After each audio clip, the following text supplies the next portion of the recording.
What concerns me about Jamaal Bowman is he has a history of aggression, not just towards others, but towards me in particular, and I'm very concerned about it.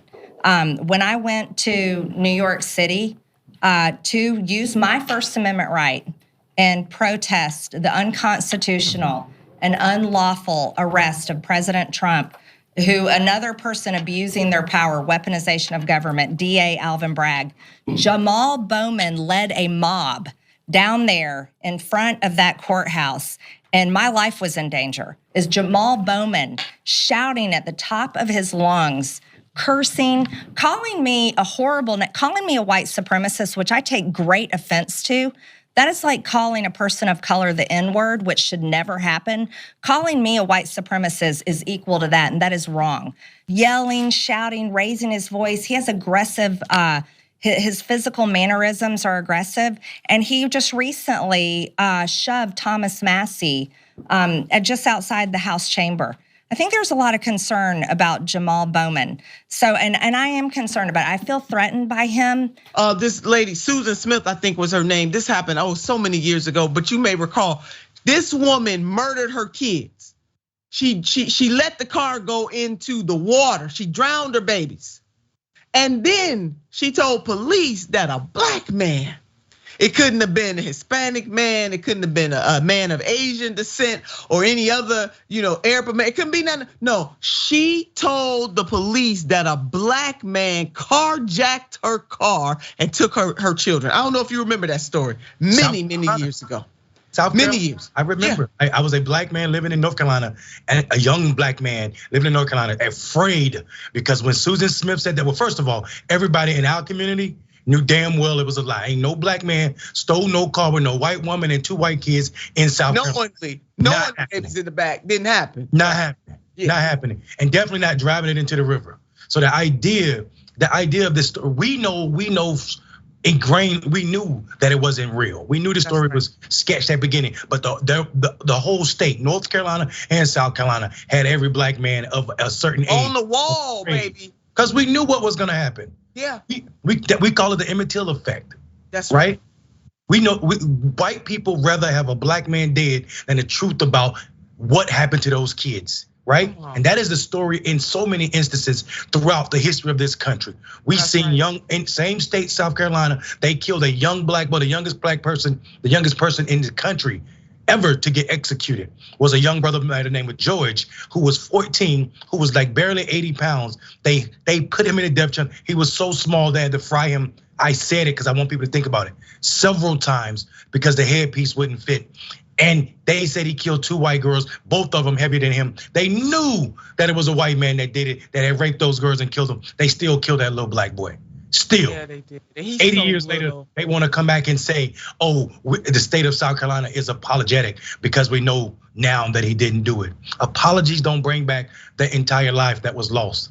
No, and he was a baby. I mean, again, I encourage our viewers to go and look him up and look at that picture. It will bring tears to your eyes. And there are many stories like this. These are not isolated incidences that we are talking about. It's what happened to the Scottsboro boys.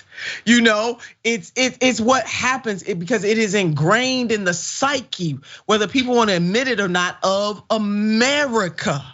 That is it, and that is all. And that is why any white woman who would comport herself in that way, again, I'm talking to white women who comport themselves in this way. Now, if you ain't one of them, then don't just shut up and just be quiet and just listen to what I'm saying. You ain't got nothing, don't cry. Because I'm not talking about you, I'm talking about those. But they know it. And they know that it is going to elicit a type of response that no other woman would get, especially a black woman. We saw it with Amy Cooper in Central Park. Y'all go ahead and put that up. Amy Cooper in Central Park, saw that. She flat out lied on that black man. And again, thank God he was recording at the time. We saw it with Carolyn Bryant as we were talking about Dunham when it came to Emmett Till. And it's just not new. It's happening from generations, and it is indeed rooted in white supremacy. Yet we see folks like Matt Walsh trying to defend those horrible racist women. He had the nerve to put this tweet up, man, which sent my blood pressure up. Karen is a racial slur. What? Really? diversively referred to random. If I, referred to black woman, I find annoying as Shanquita, or whatever anyone would consider it racist. The Karen slur is used to dismiss and degrade white women. That's the whole point. He got some nerve. First of all, he doesn't even understand. See, these are people who lack either understanding or they just don't care. And I don't know which one it is. Sachi, I know you're trying to get me to wrap up, baby. I'm gonna keep going though. And so I want to educate people about how white supremacy is defined. Let's go ahead and put this up. White supremacy culture is a form of racism centered upon the belief that white people are superior to people of other racial backgrounds and that whites should politically, economically, and socially dominate non-white people, or as I would say, people of color.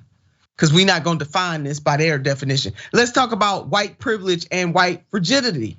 White privilege is a set of advantages and or immunities that white people benefit from on a daily basis beyond those common to all others. This is it. White privilege can exist without white people's conscious knowledge of its presence, and it helps to maintain the racial hierarchy in this country. So even if it's subconscious, even if you don't know it, even if you ain't setting out, waking up that morning saying I'm gonna comport myself like this, it just is, and it is because it is you. White people are the dominant culture, the ruling class in this society. Does it mean all white people comport themselves like that? Absolutely not. Does it mean that white people don't suffer? Absolutely not. But white privilege is something that is bestowed upon you just because you got white skin. You need to be conscious of that. And then white fragility is a state in which even a minimum amount of racial stress becomes intolerable. Cue in the sanctimonious on this, okay? Cue him in, becomes intolerable, triggering a range of defensive motives like not one Black history taught in schools, like trying to control college courses. Hello, somebody? Those moves include the outward display of emotions such as anger, fear, guilt, and behavior such as argumentation, silence, and leaving the stress inducing situation. These behaviors in turn function to reinstate white racial equilibrium. Come on, y'all. This is what we're talking about. And folks don't want to accept it. And again, Mayor, jump on in here, and I know we got to go to break. The major point, Mayor, that I want you to home in on is that everybody don't have to be a Marjorie Taylor Greene to comport themselves in this way, or DeSantis. Yeah, I'm gonna give you a great example, just to top it off. Sis, what you said is amazing. I'm over here doing the hallelujah. I was shouting like a mother in the church right now because what you're saying is absolute fact. And I need people to understand that racism and racists are not people to just wear Ku Klux Klan hood. That ain't the only form of racism. It's when you sit silent and you see black people treated like those black boys were. It's when you sit silent and you don't check your white sisters, white women, when they act like Marjorie Taylor Greene. When you know for a fact there was no threats on her or against her from Jamaal Bowman, but you ain't posted anything about her, but you'll post Black Lives Matter, knowing that this is a death sentence, knowing that QAnon is right now Googling where this brother lived. Y'all know what's happening. And if you're not, to me, you're not helping the cause if you're not being anti-racist. So if you're white and you're silent, you're not being anti-racist. That means you're being racist. That's the only way you can fall. You can be anti-racist or racist. And your silence, white people, is a form of racism.